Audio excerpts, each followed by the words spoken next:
Thanks for joining me in How to Win in Business and Life, Lesson 2, Assertiveness in the Workplace. Don't confuse assertiveness with aggressiveness. Sharon Anthony Bauer said the basic difference between being assertive and being aggressive is how our words and behaviors affect the rights and well being of others. Oprah Winfrey calls it the disease to please.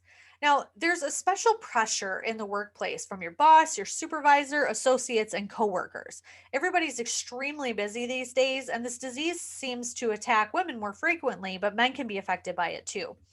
But assertiveness should not be confused with aggressiveness. There's a fine line that defines these two behaviors. Being aggressive means selfishly pushing forward for what you want at the expense of other people. And in doing so, you're generating a host of negative behaviors that make people become angry and vengeful towards you. It may involve hostility, blaming, threats, gossip, and unreasonable demands. Aggressiveness may allow you to achieve your immediate objective, but it also guarantees that you're not going to get what you want next time. Now, on the other hand, being assertive means standing up for your rights while still respecting the rights of others. Being assertive means an appropriate expression of your feelings, your needs, your opinions, while respecting the feeling of others. It's communicating what you really want in a clear way while ensuring that you're not being taken advantage of. Let's run through a little scenario together. And for the purpose of this example, your boss is male.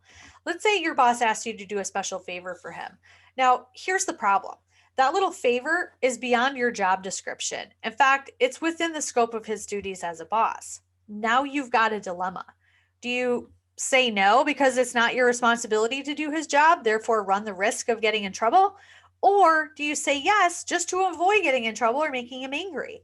After all, you need this job desperately, considering the mountains of bills that you have to pay monthly, thus, you really can't afford to make him angry.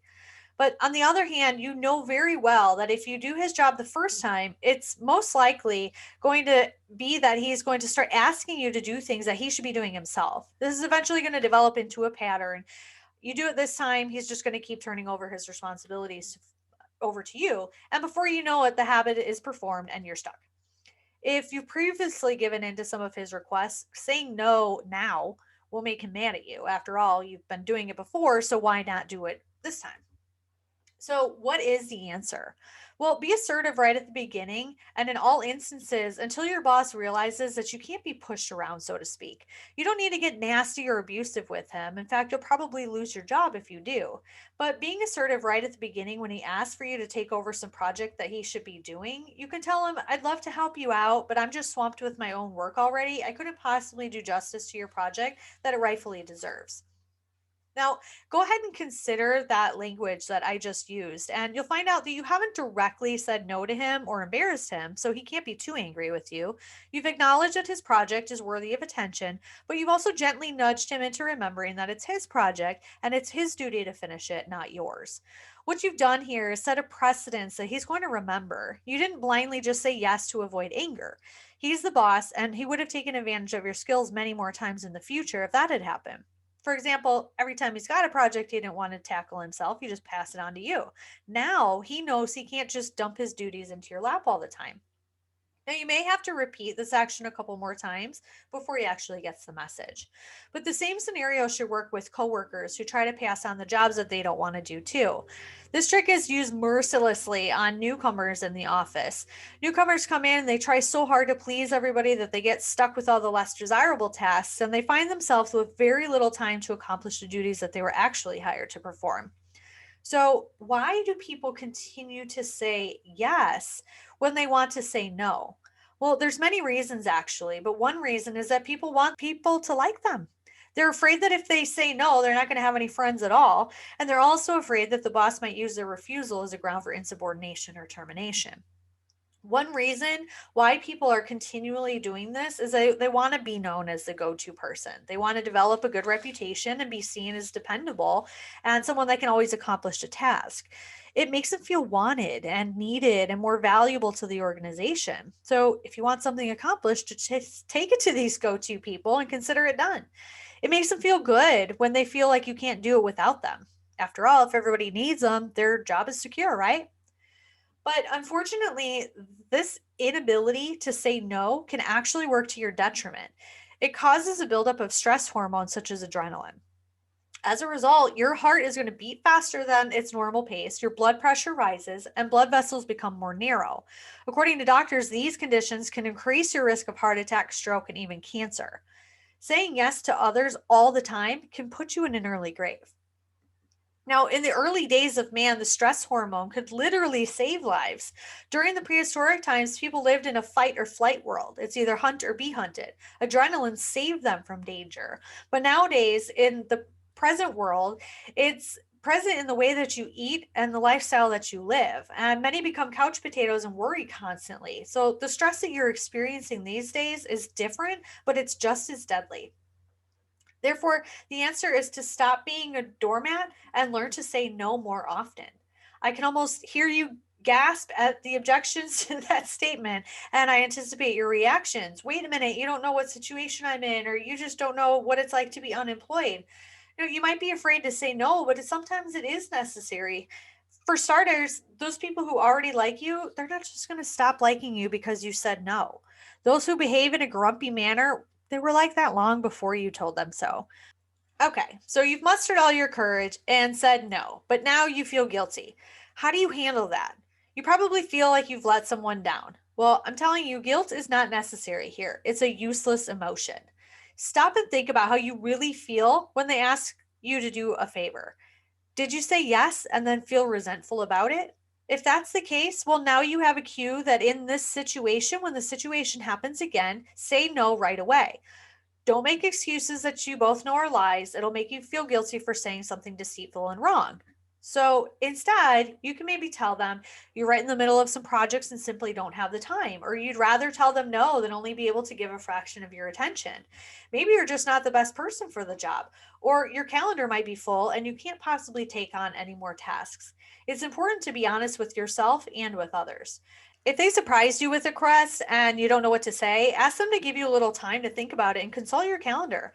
Many times you're going to be asked without warning with the hopes that you're just going to say yes right away. So, learning to give yourself a little bit of wiggle room and flexibility is what's best for you. Now, when you decide to go and inform them of your negative decision, say it right off the bat so they understand that they can't talk you into a yes. Be definitive about your response at the soonest possible time. This is going to make them respect you more and cause fewer hurt feelings later. Now, somehow we've been led to believe that it's hurtful to say no. You've been taught that you have to be nice to everybody and say yes, even when you don't want to. This is especially true for women. But think of it this way: is the other person's time more valuable than your own? Is it necessary for you to bend over backwards saying no just to take in everything at your expense? Think of the consequences. Eventually, you're going to find yourself gradually building resentment towards the person making the request. Everything they ask you to do just becomes another nail in the coffin. It's actually better for you to say no to everyone involved and save a working relationship, not to mention your own nerves and stress level. But keep in mind that the more often you say yes, the more often that they will ask you for more favors. Therefore, you should only say yes if it's something that you truly would like to do for them. You could say yes if it's something that you can conveniently fit into your schedule without causing any wear and tear on your nerves. People are basically good and you'd like to help people whenever you can, but so many yeses can turn into more than you can handle. You've heard the phrase, no good deed goes unpunished. Recognize that there are limits to everyone's time and energy. This includes your own. The disease to please somehow convinces you that you can fit more in each day than anyone else. You're going to discover this reality when you realize that you don't have time to do anything more than a shoddy job for someone. You'll discover this truth when you begin to feel overwhelmed and realize that your commitments are way past your own personal limits. It's simply better for all involved if you just say no at the beginning. By telling them right away, they've got a chance to find somebody else who can help them too. So remember that they have the right to ask a favor, but you also have the right to say no. Don't give up your rights just because you want them to like you. They'll respect you more if they see that you know how to handle things properly and without overtaxing yourself or stressing others out. By now, you may have decided that asserting yourself is a good idea, but you don't know how to apply it in scenarios involving confrontation. Confrontation involves getting in the other person's face and not taking in consideration their feelings. And you probably don't want to hurt other people's feelings, right? So, what do? Many people avoid confrontation altogether, which isn't always a great idea. Sometimes it's easier just to approach the person as gently as possible, say what you have to say, and get it over with. Approaching the issue with assertion and without aggression is always best. This is true even if you feel if you're the aggrieved party and you have this need to defend yourself. Many people use this as a last resort when all else has failed. It's important to simply lay out the problem and enumerate what you think needs to be resolved.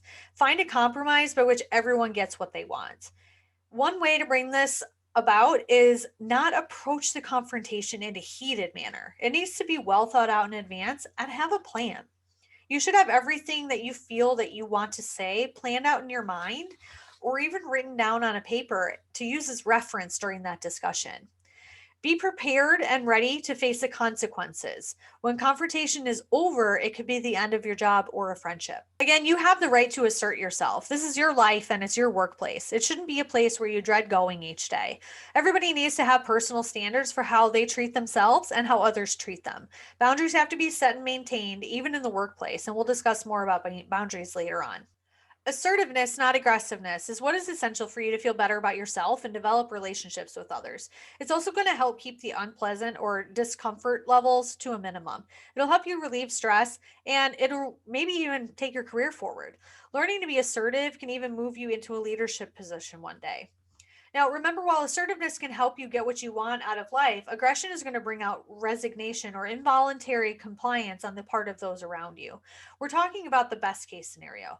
The worst case is that they resent you. They resist anything that you want from them, and they maybe show downright hostility to boot. This is not what you want at all. Aggression simply decreases your chances of getting what you really want. Aggression is only going to bring fear, threats, and hostility because of manipulation, where you force and coerce people to do it your way. You can't always make someone give in to what you want. As they say, you might win the battle, but you will lose the war. Pushing someone into doing something that they don't want to do might result into grudging compliance at first, but you're not going to win them over. They may give in to you just to get you to shut up and go away, but you haven't won them onto your side. And with the passive aggressive types, you might even find yourself on the receiving end of a lesson. True assertiveness means without aggression, guilt, and fear. It is far more effective in the long run and infinitely more satisfying. Winning others to your way of thinking, the legitimate way, is much more fun.